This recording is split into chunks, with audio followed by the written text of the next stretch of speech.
All right. So basically, the reason for my call here is, you guys have been taking this training, and it has been about like 10 days now. And, I am from the marketing side. Once your training is completed and mock sessions and resume preparation is ready, then I'll be marketing you to, various projects and clients. I wanted to make sure that, you guys are all prepared and like set for the interviews and whatever will come in future. uh, but one thing is definitely like the interview preparation will be a lot different from the all these like classes and theoretical sessions and all those things. But I really want you to like whatever the trainer is telling, you have to like go through like the same day or the next day, whatever session is there, you have to go through those same stuff, um, because that will actually help you build your confidence level. And I see like a lot of time, like a lot of you guys are not asking any questions. You should always ask questions, whether they are small, big, because that will actually help you understand and clarify a lot of things. uh, Regarding like what a BA does, so basically this training is really in depth. And basically it is basically being taught from the like base level, like from A to Z of the things. But when you go on a practical project at the client side, you will be basically joining a project in between. These projects are not like a start of the projects. These projects have been like in the company for a long time, so you will not like really create from the scratch like everything. You will be just given a CR, which is change request, and you will be basically told to do this particular thing. So for an example, let's take a real example. So let's say you join a project as a BA. You will be given your desk. You will be given the names of the people who are in charge, stakeholders, subject matter experts, or whomever you can interact. They'll give you the project notes to read on. But ultimately, what exactly will be there is, so you will be, basically they'll give you the clients which you have to interact with, and you will be given a project. That project might be just to convert, let's say, a healthcare regulation of 60 months to 72 months. So all you will have to do is, the BRD will be there. You don't have to write the BRD. You will be basically writing the functional specifications for that change request. So you will get all the notes, whatever is supposed to be like written in your functional requirement. Like you will basically a lot of copy pasting, a lot of information you will be gathering basically. And if you have any questions, which you will have to put, you will have to check with the subject matter expert. But you will be, gauging and taking all the information and putting in a document which you will make, what template, and they will give you the template. They don't want to use your template. They don't want you to create like lengthy pages document, because ultimately they just want to make sure that you write the sentence very clearly, like 60 months is changed to 72 months. That is the prior project, and up down the scope of the project and all those things what we make in the BRD. Those things will always be there. So you will have to just be intelligent to copy paste those kind of stuff from the project. So it will be as simple and as easy it is. All these things, what you are learning here right now, like theoretical, all these concepts, BRD, stakeholders, subject matter experts, these are just the people you're going to work with. But all these buzzwords and all this preparation is basically to clear the interview. This is basically to clear the interview, and I'm emphasizing that this is basically to clear the interview, because in interview they will ask you what kind of work you have done. So you will have to project yourself, what interaction you are doing, what meetings you are arranging, and what kind of work you are doing. So you'll get prepared for that. But the practical work is they will give you a change request. This is need to be done in the project. You will have to put it in the template and send it to the developer. After the sign off, you will have to send that document to the developer. The developer will go, the tester will do the testing, and that's how the things are finalized. So any questions anyone have before I go further?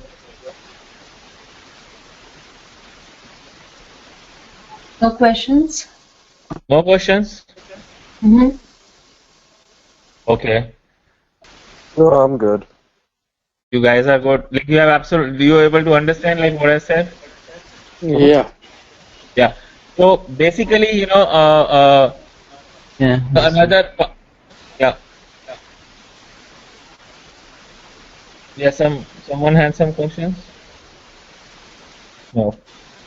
All right. So this is what it is. So basically, why we are preparing, all these theoretical concepts and things is to make our base strong, to understand what all goes in the industry, what kind of documents, and if there's a SME, what is SME, a subject matter expert, where you can go and talk to him and get the required information for the project.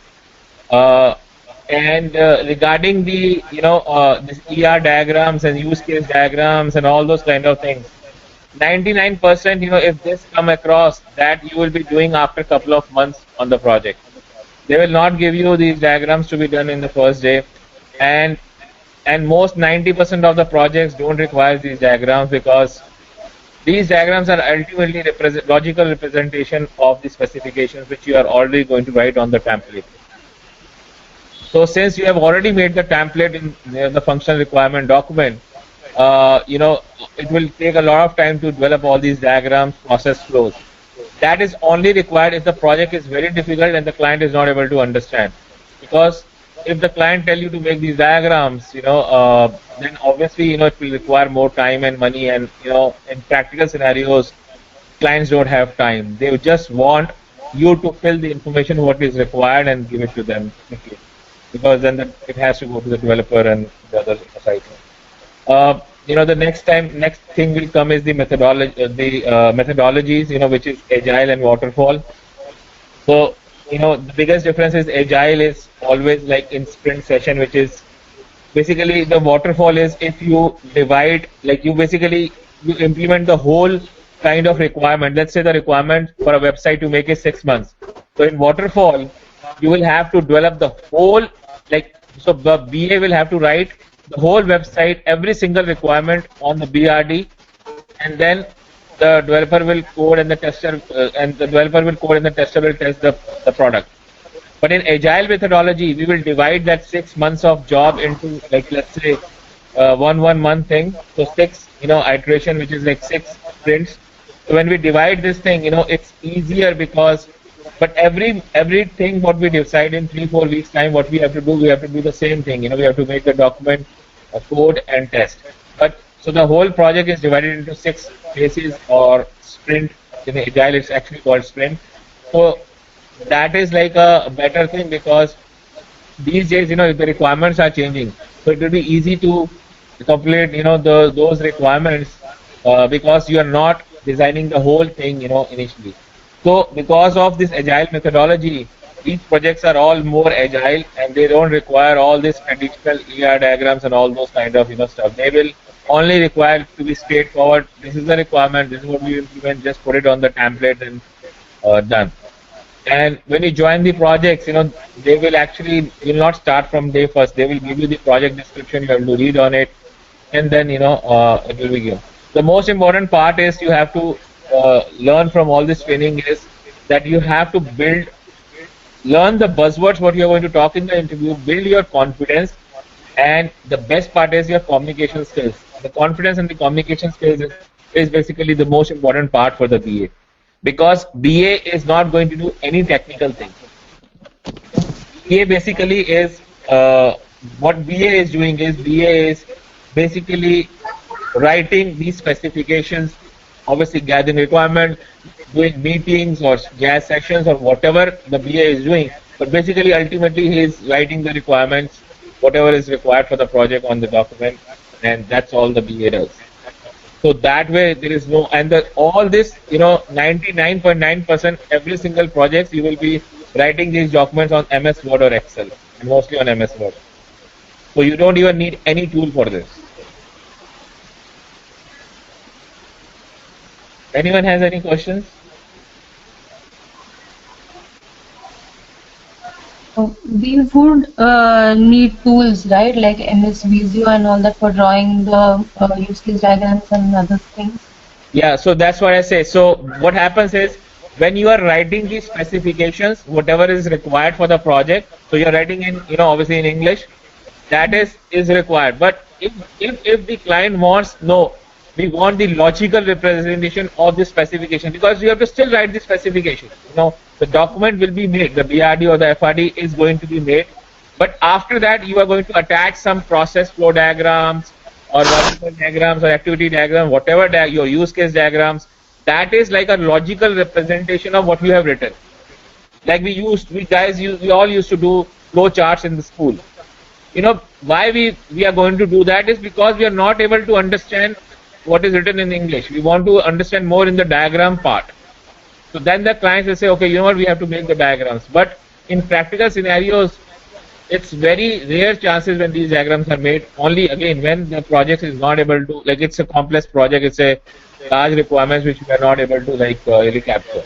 But because of this agile methodology, the requirements are divided. The project is divided. The requirements are not very long. They just want to finish the things as fast as they can. Because if they go in all these diagrams, it really takes a long time. So they don't want to make the diagrams from you. It's just again as and when required, and it is going to be required like really less. But you can always practice the Visio thing. You can download and you can practice to make some activity diagrams or like process diagrams.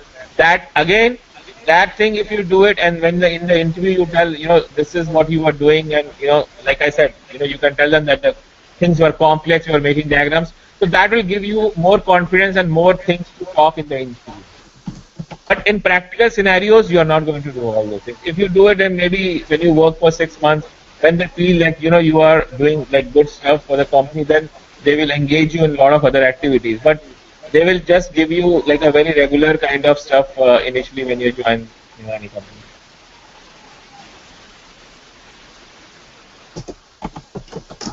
So, do you have any other questions? You guys have no questions for the interview, like you have no questions, what you're going to face in the interview, or like you are not like I mean, because I can like tell you right now, I can like give you some tips on that, like and that is, yeah. I wanted to know, like, as I would, I have got one, I mean, I was going through one profile. In that it was also written like Scrum Master certified and all that stuff. So, do we need to also do some certification, in addition, so that it would highlight resume? Yeah, so basically, Scrum Master is again a different position altogether, and for a BA, it's a plus. It's always not a harmful, but it is not required. It will give a little bit better weightage, but if you have it, but again, it's not a must. All they look for is, like basically, you will have to answer their scenario-based questions. The questions will. Once your like obviously training is over, I hope the trainer will explain you a little bit of the questions. The questions will be what problems you face in the project, how big was your team, what kind of like what exactly you were doing, what was your daily task, what are you strong as a person, why we want to hire you, all those kind of stuff you will be preparing. Those will be the questions asked in the interview. As for the certifications, there are like there is one certification which is from BABOK, but basically which is CBAP, I think, but I have not seen any other, resumes people are doing that. For Scrum Master, the position you will be applying for this is going to be a Scrum Master position for that certification, but I would not much recommend to, go into that thing, because that is for the Agile methodology. That is obviously a plus, but be ready to prepare on, your stuff with like regular questions, and you should start making your notes, like what strong points you're going to project in the interview. That's what I actually wanted to explain you. Like you should start making your notes, whatever is have been taught, that this is what you're going to talk in the interview. So you should take the training to, so to make your notes and how you can clear the interview, basically. Because as I told you, the practical work is really like a lot easier than, all those things what have been taught. From when we would be having a mock interviews conducted, so that earlier it would be better because most of the sessions are getting covered by her. And if we have this mock sessions or mock interviews, we would be in a better position of revising the stuff which we have already covered in this last 10 classes or Yeah, so. exactly. You are right. So I think once your use case, like the diagram part is over, maybe this now you know how to capture the requirements, document the requirements, like whom you have to interact with, whom are the people, so you have to make these diagrams when and why, all those kind of things. And, you obviously some questions, can be like a discussion can be there. And you're right, that will help because this is actually the major part of BA, like gathering the requirements and how you gather the requirements, one-to-one session, group sessions, you do JAD workshops. These, this actually was the most important part of BA. And then like basically the diagrams are a little more technical, like you have to more understand. But again, as I told you in the interview, they're not going to ask you how you make a diagram. Like they will not ask those kind of things. They will just ask, oh, okay, you have used video, you can make diagrams, that's more than enough. And Um, practically you're not going to make much of those things. but will an interview they give us a case study or something like that and ask us like how would your approach as an BA would be based on this kind of case study? I mean, I have seen some McKinsey's and other companies' case studies on YouTube, and It depends upon the level of the positions, if you are marketed as a junior to mid-level, like a normal 4 or 5 years experienced person, they will not give you that kind of scenarios because they themselves don't have those kind of scenarios because most, like, again, especially when you're interviewing in big companies, I think they will not much give you these things. They will ask you what difficulties you face, how you overcome them, what are the challenges, those kind of things. And they will ask you from your resume, they'll put some bullet points and explain that, okay, how you were interacting, how many stakeholders were there, what kind of difficulty you were facing, in interacting or getting the requirements, what kind of challenge you face and how you overcome them. So those kind of things are going to come from projects. They will not much give you the scenario, and they will not do like this, to tell you that, okay, give me the ER diagrams, or give me like who, what is the entity. In BA, those things are never asked. It's not like a question answer thing. It's always a discussion kind of interview.